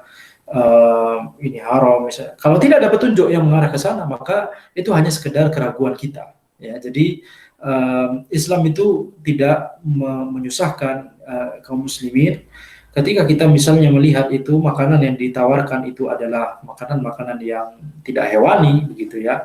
Dan apalagi misalnya nah bisa jadi dia ada khomer tapi di menu yang kita pesan misalnya itu tidak ada khomernya, apalagi misalnya tidak ada korinah bahwa orang tersebut atau restoran tersebut akan mencampur menu yang berkhomer dengan menu yang tidak berkhomer misalnya gitu ya, karena itu kan pasti akan mempengaruhi rasa gitu ya. Jadi hukum asalnya adalah itu halal, tidak masalah ya. Jadi tidak perlu kemudian kita membiarkan keraguan kita tersebut karena itu adalah keraguan yang tidak perlu. Nah, Oke, baik. Terima kasih atas jawabannya ya, Ustadz Andi. Ya, pertanyaan berikutnya masuk ke kriteria ahlul kitab. Gitu ya. Kriteria ahlul kitab itu yang dimaksud seperti apa? Apakah Nasrani dan Yahudi itu pada umumnya gak termasuk ahlul kitab seperti itu? Gitu. Nah, ini mungkin mempertegas terkait dengan ahlul kitab itu seperti apa itu definisinya? Ya, terima kasih. Itu pertanyaannya. ya, yang dimaksud dengan ahlul kitab adalah Yahudi dan Nasrani. Yahudi dan Nasrani. Dan setiap orang yang dia masih menisbatkan diri mereka sebagai Yahudi atau Nasrani, maka kita terima secara zahirnya, kita hukumi dia ahlul kitab. Ya, yang tadi kita bicarakan adalah ketika orang tersebut sudah menisbatkan dirinya bukan Nasrani lagi, bukan Yahudi lagi, tapi agnostik. Sudah jelas-jelas mengatakan agama itu gak penting, atau Tuhan itu gak ada, atau gak perlu, seperti itu. Jadi ini sudah keluar dari daerah ahlul kitab, sudah keluar dari bukan ahlul kitab lagi gitu ya. Jadi nah, Baik. kita benar yang Yahudi dan Nasrani. Jadi pengikutnya Nabi Isa dan Nabi Musa yang masih lurus gitu ya, Bang ya? Bukan, walaupun sudah tidak di zaman Nabi Muhammad SAW, Yahudi dan Nasrani sudah tidak lurus. Ya. Akan tapi Nabi Muhammad SAW masih memakan makanan yang diberikan oleh seorang Yahudi. Padahal orang Yahudi di zaman Nabi Muhammad SAW sudah menganggap Uzair adalah anak Allah. Ya, Nasrani di zaman Nabi Muhammad SAW sudah menganggap Isa adalah anak Allah. Ya, jadi definisi Yahudi dan Nasrani di sini adalah orang yang menisbatkan dirinya sebagai Yahudi dan Nasrani. Ya, tidak karena kalau dia adalah pengikut Nabi Isa yang lurus, pengikut Nabi Musa yang lurus, ya maka itu adalah kaum muslimin, bukan ahlul kitab. Yani pengikut Nabi Isa, ya al-Hawariyun, dia adalah muslimun. Nah, jadi jangan bahkan sejak di zaman Nabi Muhammad SAW, Nabi Muhammad SAW membolehkan memakan daging sembelihan orang Yahudi dan Nasrani yang akidahnya sudah rusak. Maka walaupun kita di zaman ini melihat ada orang Yahudi dan Nasrani akidahnya rusak, ya demikian pula di zaman Nabi Muhammad. Ketika Nabi Muhammad SAW membolehkan daging sembelihan mereka, maka demikian pula kita tidak masalah memakan daging sembelihan mereka. Baru kalau misalnya orang Yahudi atau Nasrani tersebut sudah menisbatkan bukanlah Yahudi dan bukan Nasrani lagi, seperti yang Anda bilang tadi, sudah agnostik, sudah ateis, maka ini sudah berbeda. Oke, baik, terima kasih. Ya, pertanyaan berikutnya ini terkait dengan pekerjaan gitu ya. Ini juga kemarin ada teman yang nanya kepada saya itu gimana kalau kita itu kerja di misalkan di restoran gitu ya. Restorannya itu menjual makanan haram. Gitu. Misalkan jualan daging babi segala macam. Dan teman saya ini bekerja sebagai pelayan. Gitu. Jadi pelayan itu tidak makan makanan haram tadi. Cuman dia itu kerjanya ya bantu-bantu misalkan beres-beresin piring, cuci piring, dan di sana juga mengandung menjual makanan haram gitu ya. Terus yaitu bagaimana hukumnya yang bekerja seperti itu. Terus kemudian ini ada juga pertanyaan, bagaimana kalau kerja membantu majikan itu menyiapkan sembayangan mereka atau peribadatan mereka di hari raya misalkan gitu ya. Dan itu beliau kadang diajak makan juga gitu di apa namanya hari raya mereka itu tadi kan sudah disebutkan tadi ya. Ini sangat beresiko gitu. Itu kira-kira seperti apa itu? Ya, ini termasuk perbuatan at-ta'awun 'alal itsmi, tolong-menolong dalam dosa. Jadi haramnya babi itu tidak hanya untuk kaum muslimin, akan tapi juga hukumnya haram untuk orang non muslim, ya. Jadi tidak boleh kemudian kita berpikir selama orang yang datang ke restoran kita tersebut adalah non muslim, tidak masalah kalau kita menghidangkan babi. Orang babi itu haramnya hanya untuk kaum muslimin, tidak. Babi itu haram baik untuk muslim maupun untuk non muslim, ya. Kenapa? Karena nanti orang-orang non muslim, orang-orang kafir itu ada Allah Subhanahu wa taala dihukum tidak hanya karena kekafirannya, akan tapi juga karena mereka tidak melakukan furuk-furuk dari syariat. Seperti misalnya tadi sholat subuh, mereka nggak sholat subuh, mereka dihukum karena itu. Tak lagi sholat zuhur, mereka nggak sholat zuhur, mereka akan dihukum juga karena itu. Nanti lagi sholat asar, mereka nggak sholat asar, mereka dihukum. Mereka makan babi, mereka juga akan dihukum. Jadi mereka akan dapat dosa kekafiran plus dosa hal-hal haram yang mereka lakukan atau perbuatan wajib yang mereka tinggalkan. Ini adalah ya penjelasan para ulama itu mengapa ya yang haram bagi kita haram juga bagi mereka. Ya, tidak boleh bagi kita kemudian untuk saling tolong-menolong. Maka dalam kondisi seperti ini ya tentunya ini adalah hal yang berat. Akan tetapi para ulama mewasiatkan dan ana hanya menyambung ya perkataan para ulama, lisannya para ulama, yaitu lebih baik lagi kalau kita mencari pekerjaan yang lebih baik, yang lebih selamat dari hal-hal yang seperti ini, baik yang tadi yang di restoran ataupun yang tadi menyiapkan sembahyang untuk majikannya. Ini kalau kita masih bisa mencari pekerjaan yang lebih baik, yang lebih selamat, maka lakukanlah. Itulah yang membuat kita lebih selamat ya, dan itu yang wajib kita lakukan. Ya, baik. Terima kasih atas jawabannya. Terus kemudian ini lagi ada pertanyaan berkaitan dengan salam ya, salam dari orang non muslim ya. Jadi di satu sisi kadang orang non muslim itu memberikan salam kepada kita, misalkan assalamualaikum atau salam yang sesuai dengan agama kita gitu ya. Nah ini bagaimanakah hukumnya kalau kita menjawab salam tersebut? Apakah dengan tujuan untuk semakin terlihat dekat gitu ya, atau ada suatu dalil tertentu yang tidak membolehkan misalkan menjawab salam dari non muslim? Ya, menjawab salam tidak masalah, kita jawab dengan waalaikum dan kita niatkan untuk mendakwahkan Islam. Kita niatkan untuk supaya dia tidak antipati dengan Islam. Oke. Ya, baik. Terima kasih. Terus pertanyaan berikutnya ada lagi yang berkaitan dengan kondisi Indonesia sekarang gitu ya. Jadi ya mungkin banyak sekali dari kita atau kalangan-kalangan pelajar maupun pekerja dari Indonesia itu ketika sudah berada di luar negeri merasakan mereka itu nyaman gitu ya. Bahkan mungkin banyak ya pelajar-pelajar kemudian menetap di luar negeri, bekerja di luar negeri gitu.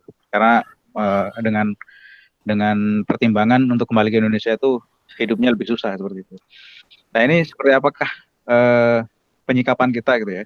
Kalau orang itu enggan kembali ke Indonesia dan memutuskan untuk bekerja di luar negeri, ya, manakah yang lebih utama? Tinggal dan menetap di negeri ya, yang bukan orang Muslim mayoritas di sana, yang mayoritas orang kafir gitu, dengan tujuan untuk berdakwah, atau kita kembali hijrah kembali ke negeri Indonesia tadi, negara Muslim, ya, seperti itu.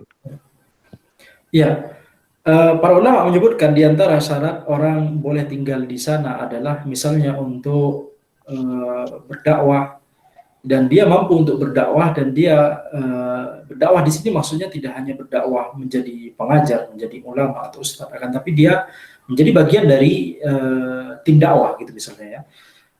Takmir masjid atau tim yayasan yang mendakwahkan Islam di sana. Ketika seseorang misalnya dia memiliki kemampuan itu untuk mengambil bagian dari dakwah tersebut, kemudian dia misalnya berada di lingkungan yang dia bisa yakin selamat agamanya, yakni tidak hanya dia sendiri akan tapi istrinya juga dan anaknya nanti gitu ya.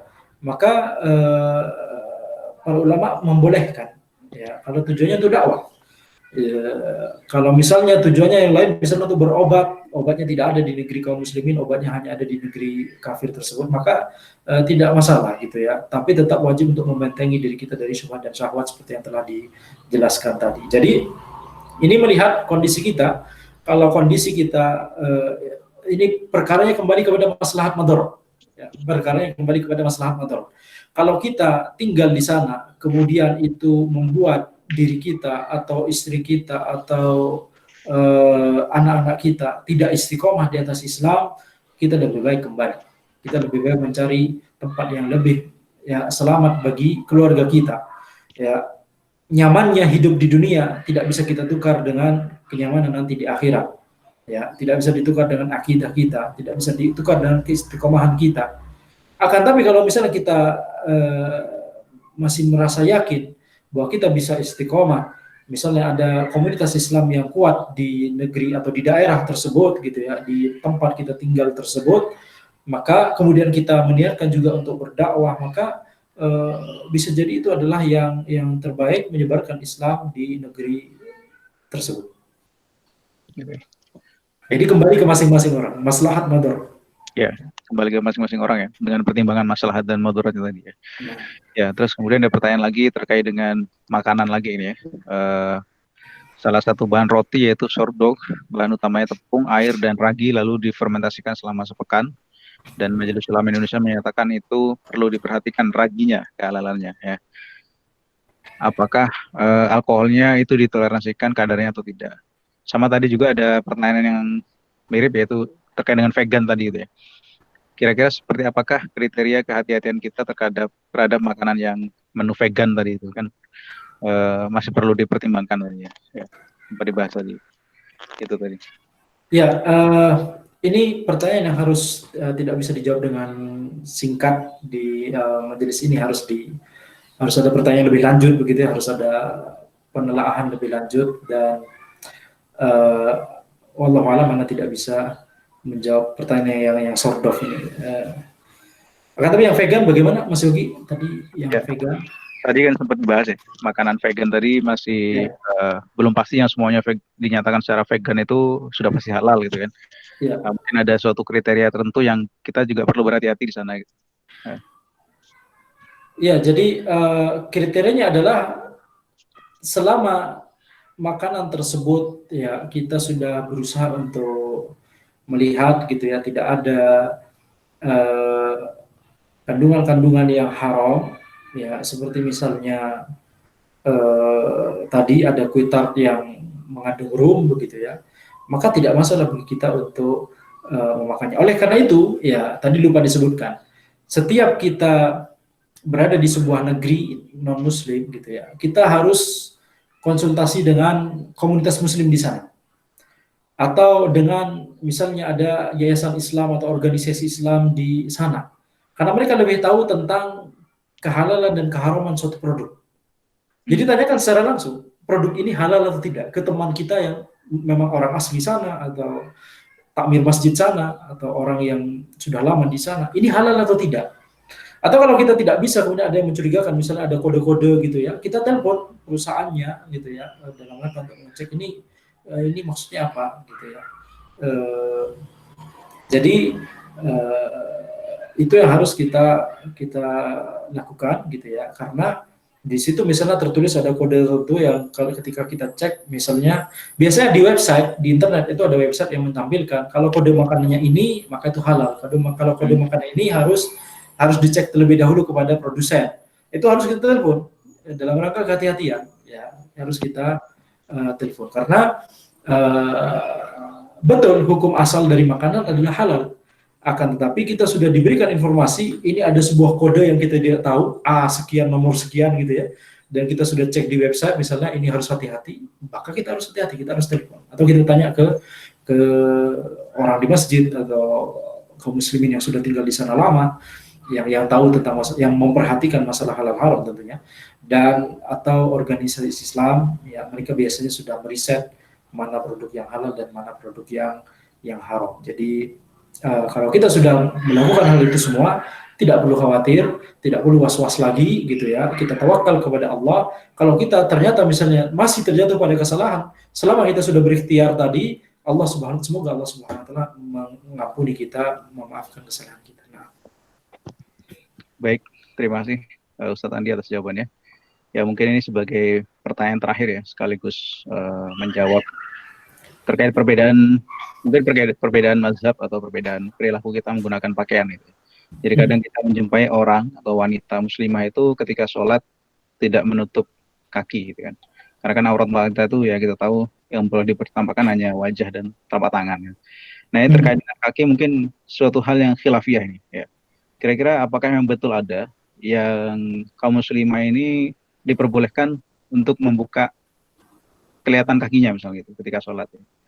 Itu apakah memang ada mazhabnya seperti itu atau semuanya mutlak itu harus tertutup sampai ujung kaki ya? Iya, mazhab Hanafi menganggap kaki itu bukan aurat. Kaki perempuan itu bukan aurat.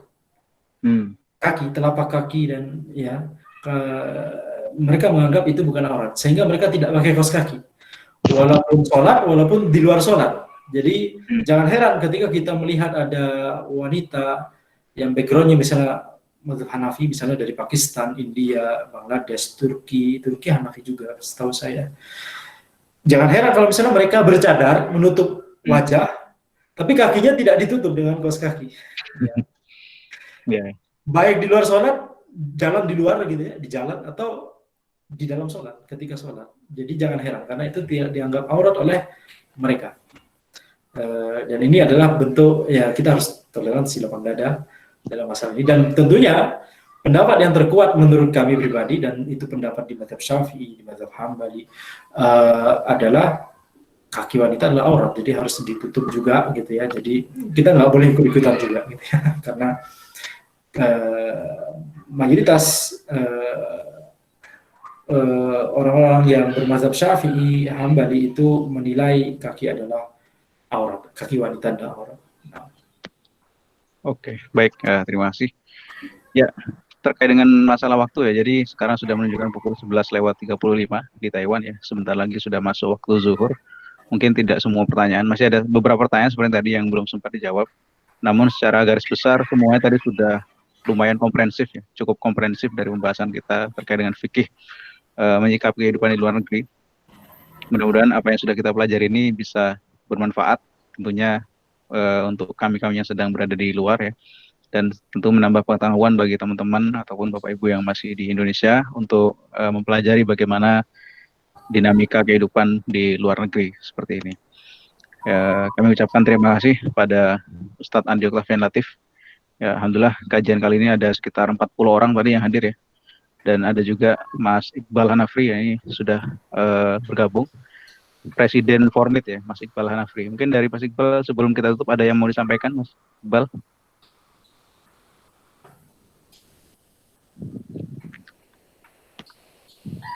Ya. Oke, mungkin tidak ada ya. Ya, tidak apa-apa. Kami mungkin mewakili Forum Mahasiswa Muslim Indonesia di Taiwan dan seluruh panitia mengucapkan terima kasih sekali lagi kepada Bang Andi Oktavian atau Ustadz Andi Oktavian Latif atas menyampaikan materinya dan diskusinya yang luar biasa menarik. Dan kami sampaikan terima kasih juga kepada teman-teman yang sudah hadir ya di kajian kita pagi hari ini. Semoga insya Allah menambah khazanah pengetahuan kita dan nantinya bisa kita terapkan dalam kehidupan kita sehari-hari. Itu saja dari saya ya. Jazakumullah khairan Mas Yogi dan panitia Forum Mahasiswa Muslim di Taiwan dan para hadirin. Semoga ilmu yang kita dapatkan saat ini di majelis ini bisa bermanfaat bagi diri kita dan semoga menambah keimanan kita dan istiqomah kita. Amin, amin ya rabbal alamin. Baik, mungkin saya tutup saja ya. Alhaqqum birabbik fala takunanna minal mumtarin. Kita tutup dengan baca hamdalah. Alhamdulillahirabbil alamin dan doa kafaratul majelis. Subhanakallahumma wa bihamdika asyhadu an la ilaha illa anta astaghfiruka wa atubu ilaik. Terima kasih. Wabillahi taufiq wal hidayah. Assalamualaikum warahmatullahi wabarakatuh. Waalaikumsalam warahmatullahi wabarakatuh. Ya, jazakallah khair. Izin meninggalkan room ya. Ya, alhamdulillah. Jazakallah. Assalamualaikum warahmatullahi wabarakatuh. Waalaikumsalam warahmatullahi wabarakatuh.